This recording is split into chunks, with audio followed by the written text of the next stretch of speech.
Tentato omicidio oggi ad Agrigento, nelle zone di piazza Ravanusella, un 48enne tunisino ferito a colpi di arma da fuoco.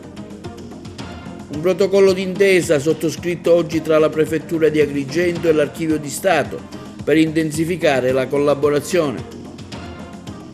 20 milioni di euro dovrebbero andare al comune di Porto Empedocle per i ristori circa l'accoglienza ai migranti. Ad annunciarlo l'onorevole Ida Carmina, ha firmato un ordine del giorno alla Camera.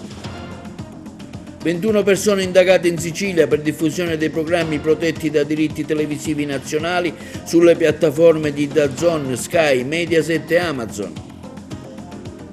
Open Day ieri al Plesso Garibaldi, ampia la partecipazione dei genitori e degli studenti per conoscere la nuova offerta formativa. Scambio di auguri oggi presso il comando della Polizia Municipale di Agrigento tra i vertici del comune e i dipendenti comunali. Goal collection realizzati domenica scorsa nella penultima di andata, in testa il Trapani, campione d'inverno con una settimana di anticipo.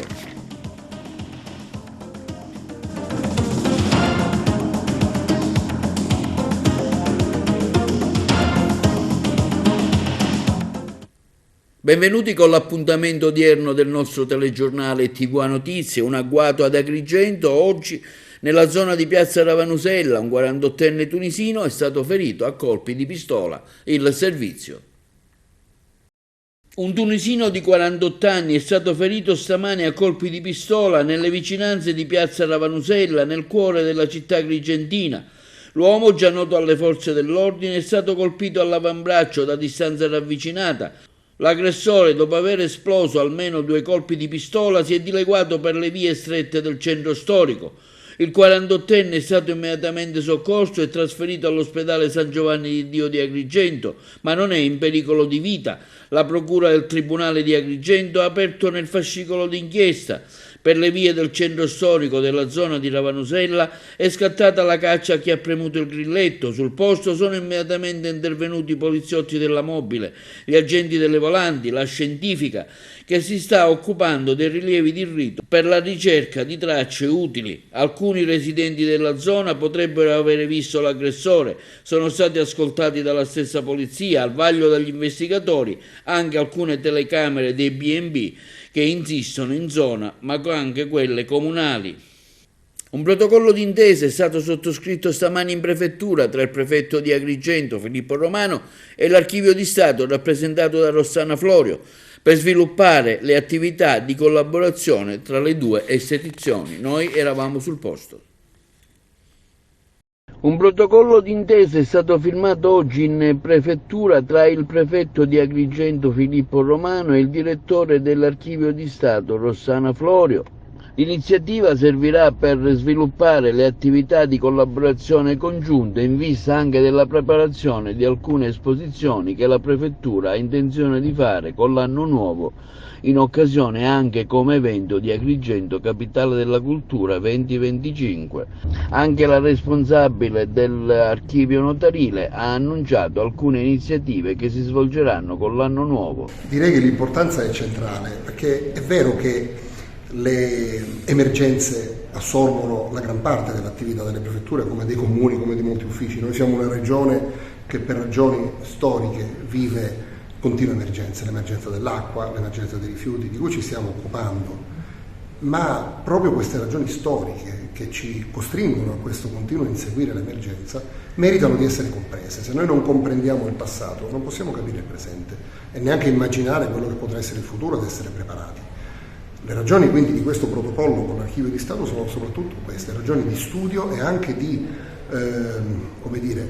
ragioni didattiche, perché faremo insieme delle attività, la prima delle quali comincerà intorno all'Epifania, con le quali mostreremo il patrimonio storico di grandissimo rilievo che ha l'Archivio di Stato e la Prefettura di Agrigento a tutta la popolazione.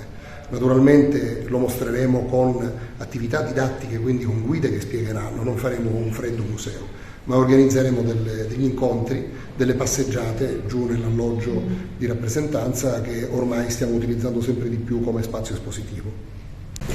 Nell'occasione di questa esposizione è prevista per il mese di gennaio una selezione di documenti che riguarda il fondo atti del gabinetto della prefettura, documenti che restituiscono l'idea della complessità del fondo della prefettura e la ricchezza del patrimonio storico-culturale che è custodito presso l'Archivio di Stato di Agrigento. Ecco, farete delle mostre, il prefetto ha parlato dell'esposizione, quindi voi darete il vostro contributo. Naturalmente questa è la prima esperienza, ne seguiranno altre, è un'esperienza significativa perché ha visto anche la collaborazione degli studenti del liceo classico e musicale Empedocle di Agrigento, ci sarà una conclusione anche particolare con un evento musicale di cui poi si darà successiva comunicazione. L'Archivio di Stato in continua evoluzione.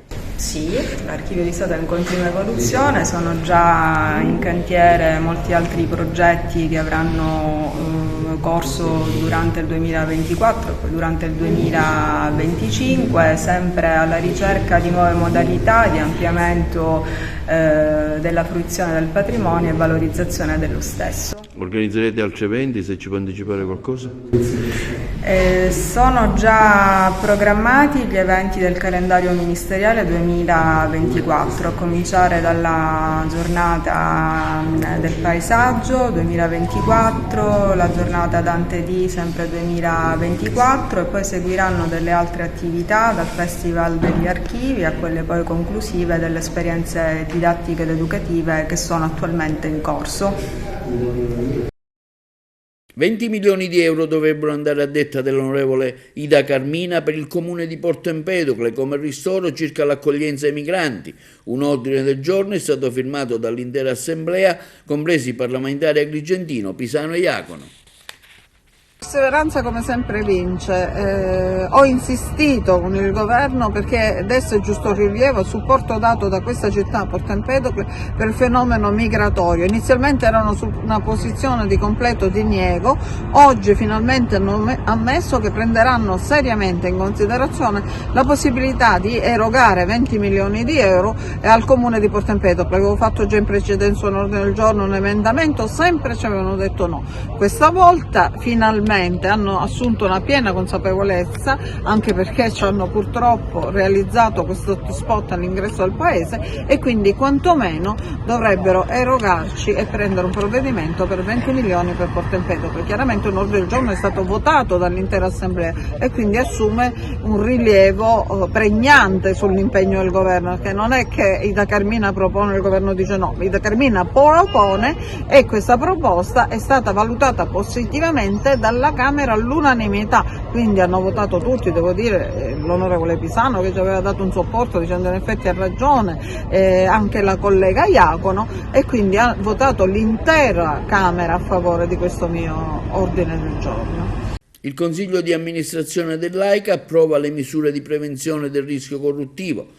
Per il presidente Settimio Cantone l'acqua bene comune non è uno slogan ma un obiettivo che perseguiamo ogni giorno, il servizio.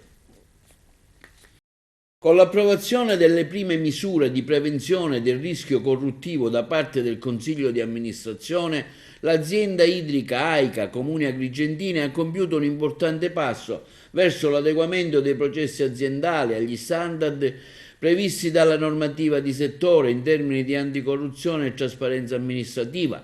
Un sentito ringraziamento va al dottore Marcello Puccio, dipendente dell'AICA, che ha messo in campo la sua professionalità per il raggiungimento di questo obiettivo. Per quanto riguarda la prevenzione della corruzione, continua l'AICA, sono state adottate le misure relative alla gestione del conflitto di interessi tra l'AICA e all'attività di accertamento delle cause di incompatibilità, all'utilizzo del patto di integrità con tutti i fornitori esterni, al codice di comportamento dei dipendenti, all'adozione del regolamento per la gestione delle segnalazioni di illeciti e la tutela del segnalante.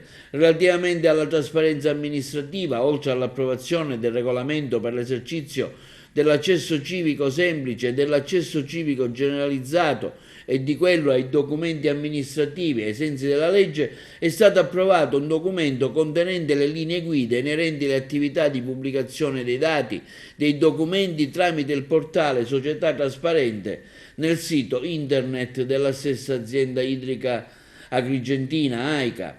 per i consiglieri Sapia e Russello, afferma il presidente del Consiglio di amministrazione Cantone, si tratta del primo importante passo verso la realizzazione della struttura interna di prevenzione della corruzione e trasparenza amministrativa, quale imprescindibile strumento per il perseguimento di una virtuosa gestione della risorsa pubblica. L'acqua è un bene comune. Per il CDA di AICA non è uno slogan, ma un obiettivo che perseguiamo ogni giorno. 21 le persone al momento indagate nelle varie città di Catania, Messina, Siracusa, Cosenza, Alessandria, Napoli, Salerno, Reggio Calabria, Pisa, Lucca, Livorno e Bari, a cui la procura catanese contesta a vario titolo reati quali associazione per delinquere a carattere transnazionale finalizzata alla diffusione di palinsesti televisivi ad accesso condizionato, danneggiamento di informazioni, dati e programmi informatici, accesso abusivo a un sistema informatico e frode informatica, il servizio. 21 persone indagate, un blocco immediato del flusso illegale delle IPTV e dei siti di live streaming delle più note piattaforme televisive. E questo è il bilancio di un'operazione contro la pirateria televisiva con i cosiddetti pezzotti della polizia coordinata dalla DDA della Procura di Catania. Diversi centri operativi per la sicurezza cibernetica della Polizia Postale, che sono stati impegnati in numerose perquisizioni e sequestri sull'intero territorio nazionale nei confronti di appartenenti a un'associazione a delinquere transnazionale che avrebbe avuto profitti mensili per oltre milioni di euro. Le indagini sono state dirette dalla Procura distrettuale del capoluogo etneo, avviate dal Centro Operativo per la Sicurezza Cibernetica di Catania, con il diretto coordinamento del servizio della Polizia Postale di Roma, permettendo di delineare l'esistenza di un'associazione criminale organizzata in modo gerarchico, secondo ruoli distinti e ben precisi, con promotori distribuiti sul territorio nazionale e all'estero, che hanno come finalità la costante distribuzione a un elevatissimo numero di utenti, sia in ambito nazionale, internazionale che regionale, di palinsesti live, contenuti on demand protetti da diritti televisivi, di proprietà delle più note piattaforme televisive come Sky, DAZN, Mediaset, Amazon, Prime, Netflix, attraverso il sistema delle IPT illegali con profitti mensili per svariati milioni di euro. Le condotte illecite, sottolinea la DDA di Catania, sono state consumate nell'arco temporale e sono state interrotte grazie all'operazione in corso. Per eludere le indagini, gli indagati, afferma la Procura, avrebbero fatto uso di applicazioni di messaggistica crittografata, identità fittizie e documenti falsi che sono stati utilizzati anche per l'intestazione di utenze telefoniche, carta di credito, abbonamenti televisivi e noleggio di server. Scoperta la presenza su varie piattaforme sociali di canali, gruppi, account, forum, blog e profili che pubblicizzavano la vendita sul territorio nazionale di flussi, pannelli, abbonamenti mensili per la visione illegale dei contenuti audiovisivi fruibili anche attraverso numerosi siti illegali di live streaming. Le persone indagate al momento sono 21, tra le province di Catania, Messina, Siracusa, Cosenza, Alessandria, Napoli, Salerno, Lucca, Livorno e Bari, a cui la Procura catanese contesta a vario titolo i reati di associazione a delinquere a carattere transnazionale, finalizzata alla diffusione di palinsesti televisivi, ad accesso condizionato, danneggiamento di informazione, dati e programmi informatici, accesso abusivo a un sistema informatico di frode. L'operazione si è avvalsa dell'ausilio del personale dei centri di operativi di sicurezza cibernetica di Reggio Calabria, Torino, Napoli, Bologna, Firenze e Roma e Bari.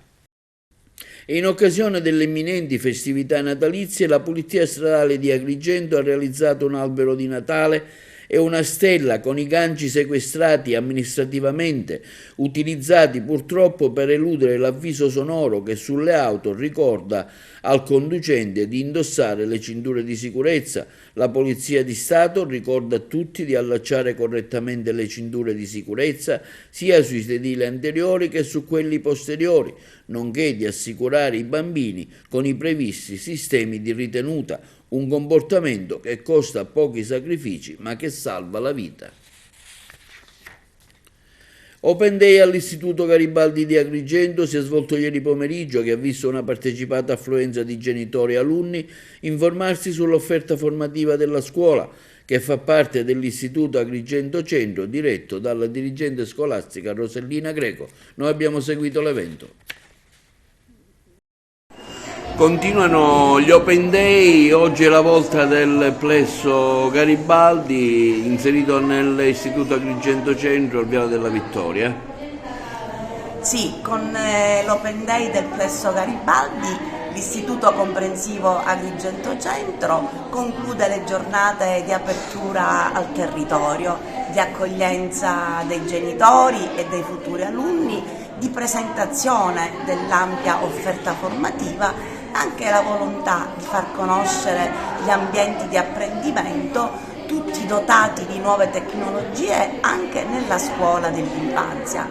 Tante attività, tanti laboratori animati dagli studenti e dalle studentesse, robotica, teatro, arte, sport, musica, legalità, sostenibilità, tanta creatività e tanto entusiasmo per mettere in luce le metodologie didattiche innovative, stimolanti e coinvolgenti, ma anche una ricca progettualità dedicata allo sviluppo delle competenze di cittadinanza globale. Come comunità educante sentiamo la forte responsabilità di accompagnare i giovani verso il futuro e allora vogliamo condividere con questo Open Day le nostre scelte, le nostre priorità, il nostro progetto educativo, valorizzare le potenzialità di ciascuno, essere una scuola moderna, dinamica e inclusiva che vuole formare cittadini attivi e consapevoli. Un bilancio di queste 3 Open Day nel suo complessivo? Un bilancio sicuramente positivo. Abbiamo valorizzato tanti aspetti dell'offerta formativa, il fiore all'occhiello, l'indirizzo musicale che rappresenta un aspetto estremamente qualificante della nostra offerta formativa. Devo dire che l'Istituto Comprensivo Agrigento Centro si configura come scuola radicata nel territorio, aperta al territorio e dalle solide radici culturali.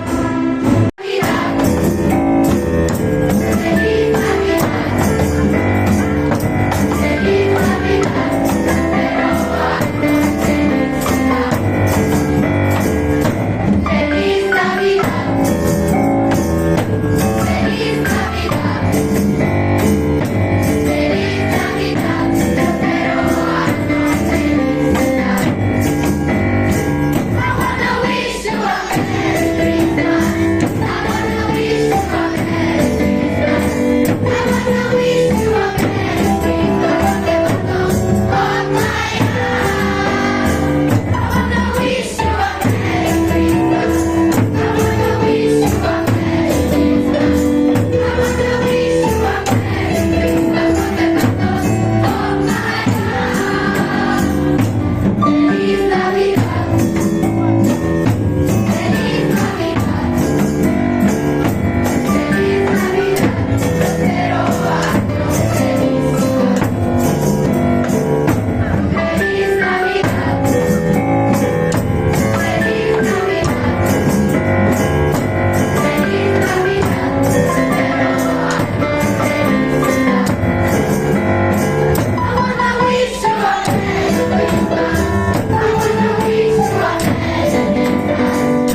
Scambio di auguri questa mattina presso il comando della polizia locale tra il sindaco Miccichè, l'assessore alla polizia locale Carmelo Cantone, il dirigente del settore Giovanni Mantione, agenti e dipendenti amministrativi in servizio presso gli uffici di Villa Seta. L'occasione è stata utile anche per fare il consuntivo dell'anno che ormai volge al termine, per anticipare i progetti e gli obiettivi che l'amministrazione comunale agrigentina intende proseguire per poter offrire ai cittadini servizi sempre più qualificati.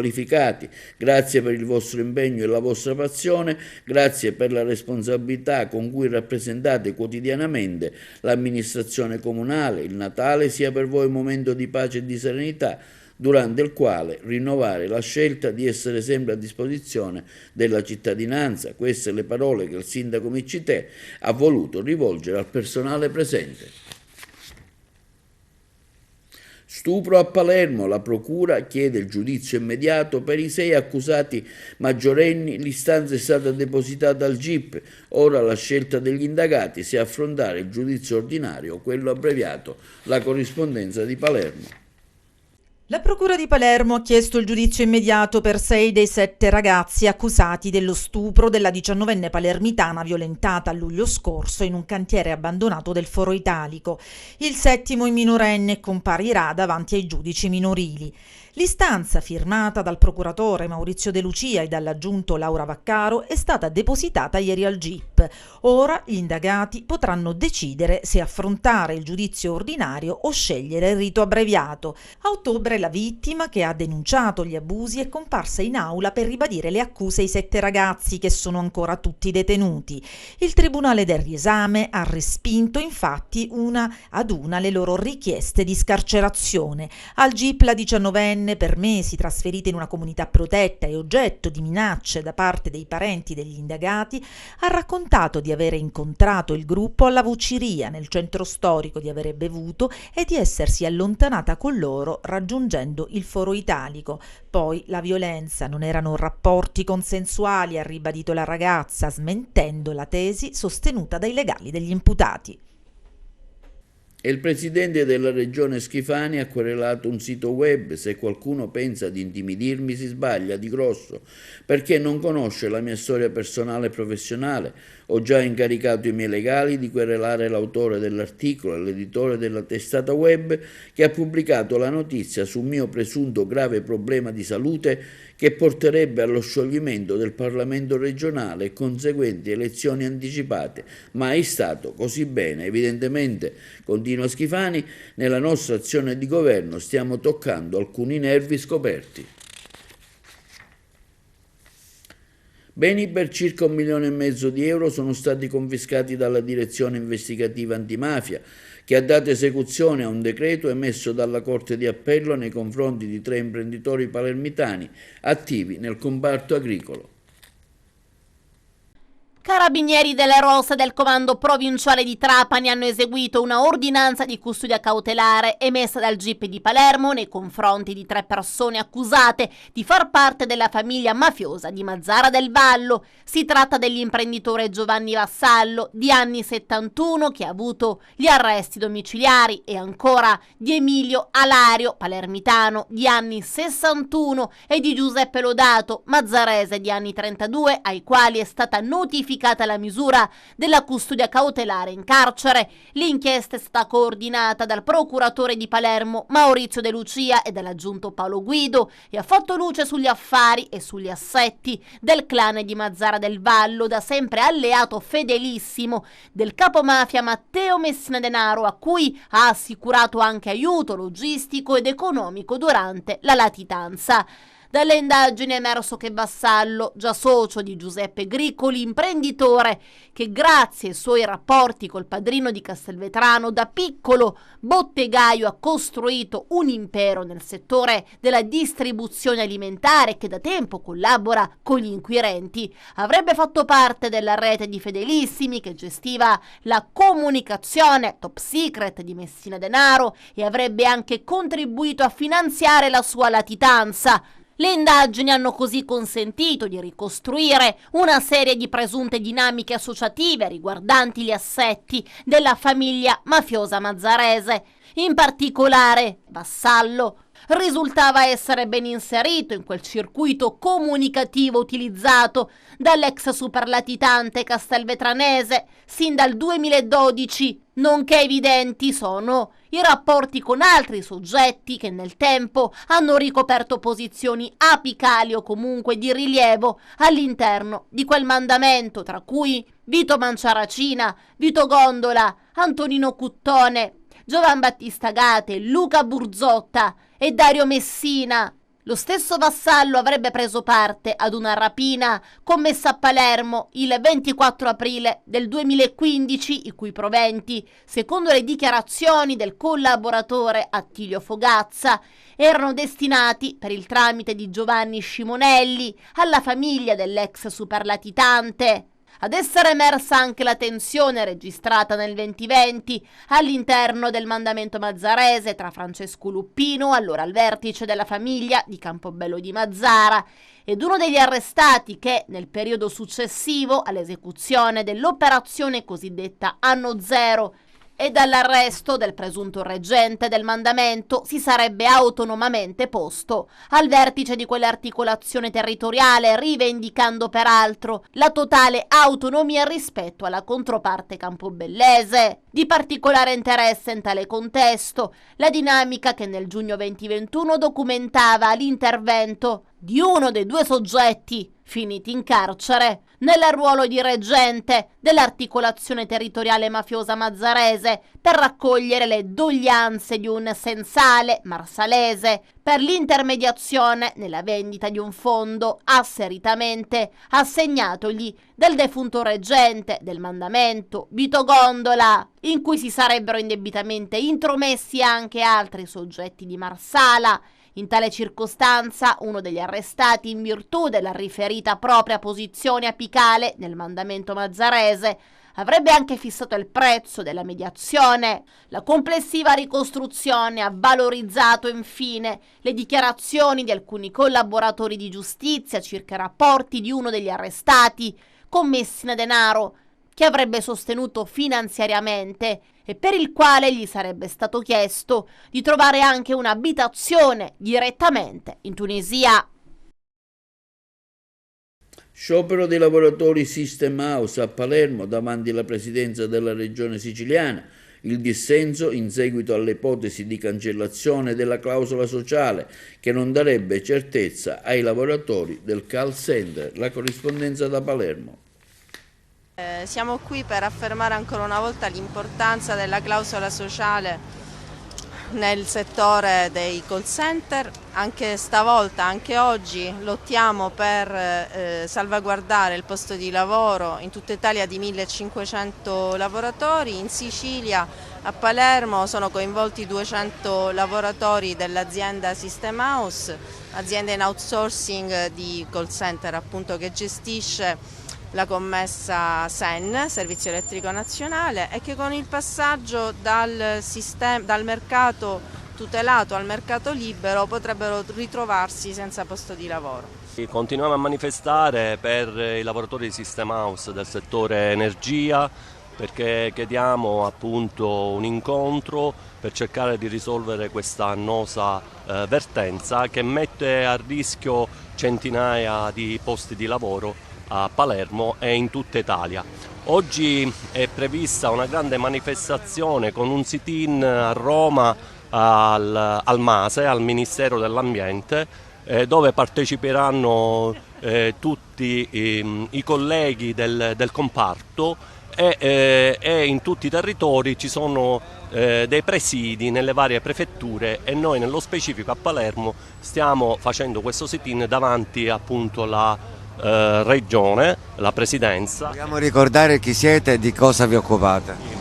Noi siamo lavoratori del settore delle TLC, nello specifico lavoriamo nel settore di System House, nell'azienda System House che si occupa di gestire SEN, il Servizio Elettrico Nazionale. Siamo qui appunto, volevo ricordare, perché nel decreto energia è stato soppresso l'articolo 36 ter che sostanzialmente prevedeva la clausola sociale.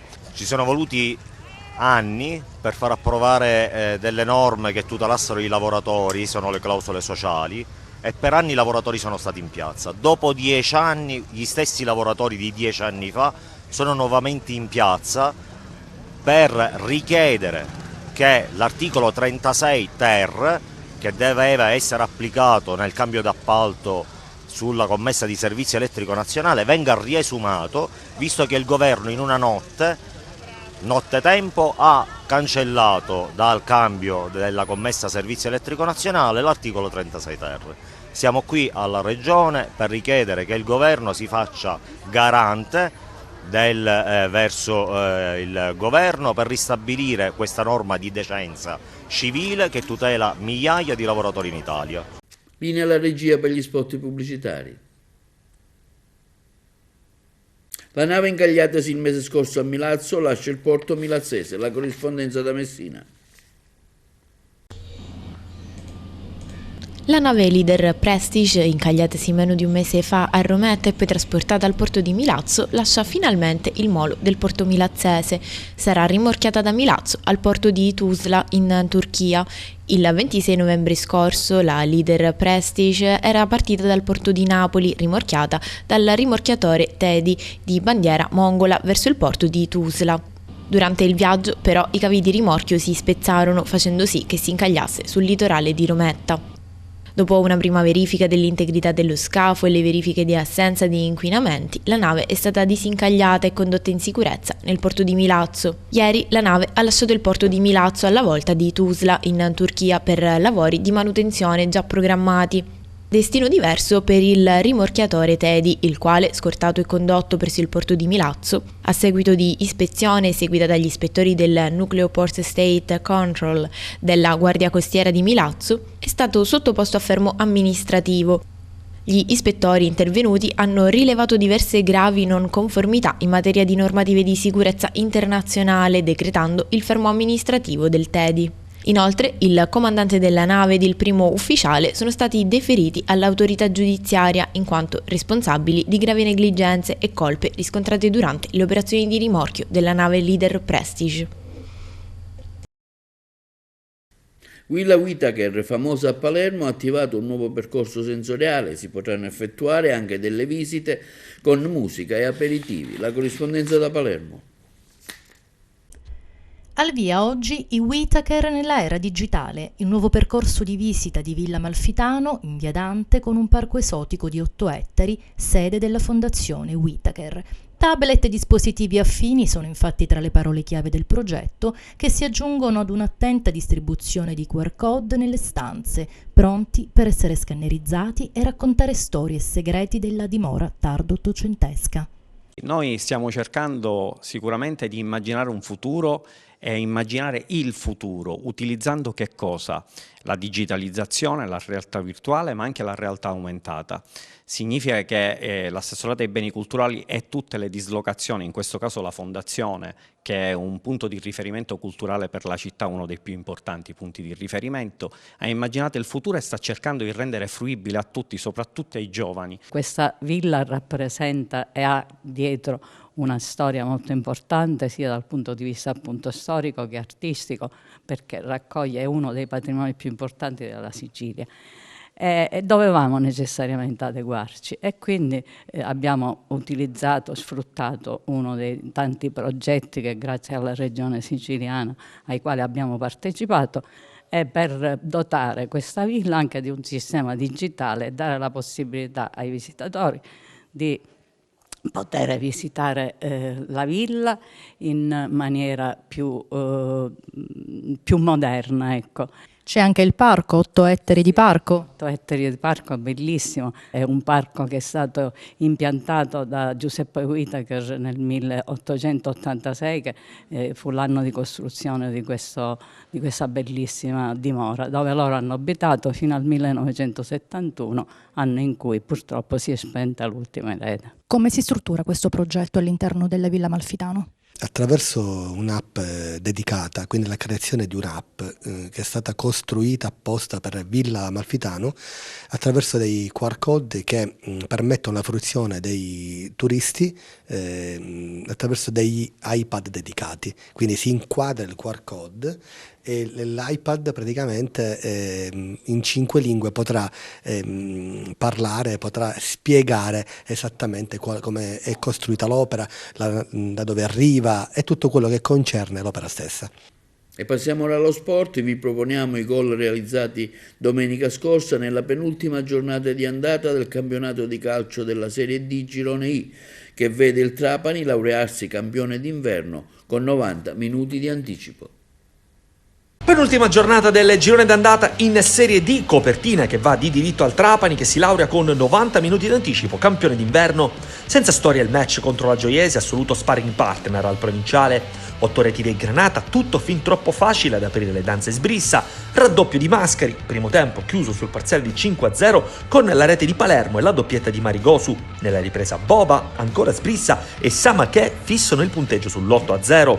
Vantaggio di 4 punti che rimane però immutato, anche perché il Siracusa non stecca l'appuntamento dell'Esseneto. 2 gol che portano la doppia firma di Giuliano Alma dopo una prima mezz'ora di sofferenza per gli Aretusei, che rimangono comunque in scia al Trapani. Perde invece contatto la Vibonese, che in casa non va oltre l'1-1 contro il Portici. Alla rete di Staropoli risponde la rete del solito Maglione. Perdono contatto Real Casalnuovo e Licata, rispettivamente contro San Luca e Castrovillari. Punti preziosi in chiave salvezza per le calabresi. Polveri bagnata per il Licata al Mimmo Rende di Castrovillari. Giornata di appannamento anche per il Real Casalnuovo, che va in rete dopo appena un minuto con Vivacqua. Pareggio giallo-rosso ad opera di Giampaolo. Ne approfitta la Reggio Calabria, che balza al quarto posto violando il Valentino Mazzola di San Cataldo con le reti nel secondo tempo di Bolzicco e Rossetti. Blitz esterno del Città di Sant'Agata, che batte il Ragusa a domicilio con il colpo di testa di Nagy, che vale a 20 dal termine. 3 punti pesantissimi per i biancazzurri. 2 gol per parti invece tra Locri e Acireale. Etnei che sprecano il doppio vantaggio firmato da Cicirello. Locri che spaventi Granata con la rete di Costa e poi acciuffa al 90° la parità con il tiro a giro di Leveque, che rimette il match in equilibrio. Meno di 72 ore di attesa per la 19ª giornata, ultima del girone d'andata. La nostra Goal Collection dà appuntamento a giovedì per commentare l'ultimo turno di calcio giocato del 2023. Questo è tutto per TV Notizie di oggi. Vi diamo appuntamento alle prossime edizioni e vi auguriamo una buona serata.